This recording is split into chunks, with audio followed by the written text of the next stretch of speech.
Welcome to the Deep Dive. Today we're unpacking a travel trend that feels like a complete reversal of, the last few years. We're diving into something called Hushpitality. That's right. It's this 2026 movement that's really all about why silence is suddenly the new ultimate luxury. So it's a complete pivot away from those old bucket list checklists. A total pivot. Our sources are pointing to a huge shift away from that high energy, almost frantic travel toward what they're calling the after-feel economy. The after-feel economy. I like that. So it's not about what you post, it's about the long-term benefit. Exactly. The value of a trip is measured by how you feel a week or even a month after you get home. But what does that actually look like? What is Hushpitality in practice? Well, it's a move toward really low stimulus escapes. We're talking acoustic isolation, architectural stillness. And dead zoning, right?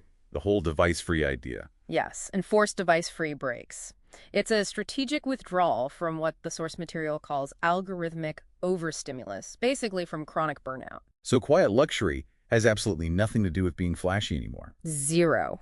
The new success metric is nervous system regulation. Travel is now, it's being framed as strategic energy management. An investment, not just time off. That's it. You're measuring the real, tangible improvement in your mental state when you come back. Okay, and this is where it gets really fascinating for me, because this isn't just a vibe, is it? There's actual science backing this up. Oh, absolutely. Silence is being framed as a scientifically endorsed productivity tool. So what's the biological ROI here? What's physically happening inside our brains? Well, we already know that chronic noise, even that low-level hum you barely notice, it triggers the body's fight or flight response. That constant drip of cortisol and adrenaline. Exactly. Yeah. But the real aha moment in the research comes from intentional silence. You're talking about neurogenesis, the idea we can actually grow new brain cells. That's the one. It's the growth of new neurons, specifically in the hippocampus, the part of your brain that handles memory and emotion.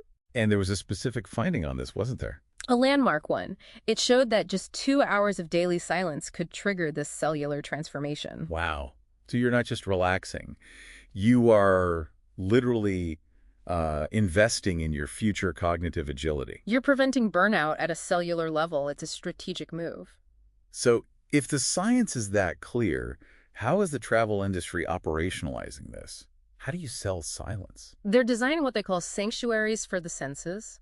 We're seeing hotels roll out these soundproofed hush suites that just minimize all ambient noise. They're engineering the quiet. And more than that, they're integrating circadian lighting systems, lights that mimic the sun's natural cycle to help reduce jet lag and, boost your vitality. What's amazing here is using technology to make the technology disappear. Precisely. The new luxury is that discrete anticipatory service. It's often AI-driven, anticipating what you might need before you even have to ask and break your silence. So if we connect this to the big picture, where do you actually go for this? Bhutan is always cited as the leader here. Bhutan has perfected this.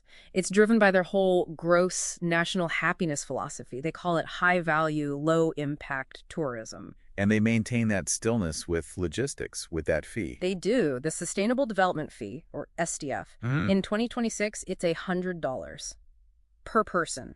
Per night. Wait, that's a pretty significant barrier. Is the barrier itself part of the strategy? It is. It regulates the traffic. It ensures that only serious stillness seekers make the journey, which preserves their cultural and spiritual heartland. It's quality of experience over quantity of tourists. Exactly. And then on the other side of that, you have places like northern Scandinavia rising. With that trend they're calling Noctourism. Correct. That vast wilderness offers a profound kind of stillness, and it's fueling the Whycation trend people seeking colder, quieter climates. And I imagine this is tightly linked to the surge in solo travel. Incredibly tight. The data shows 1 in 4 travelers plan to go alone in 2026, often specifically for that mental restoration. So pulling this all together, Hushpitality is quickly becoming the new baseline for what luxury even means. Yeah, the destinations that are winning are the ones offering meaning over mileage. Which really leaves you with a final provocative thought to consider. It does. I mean, true wealth may no longer be defined by the ability to move through space at great speed. Maybe it's defined by the ability to stop,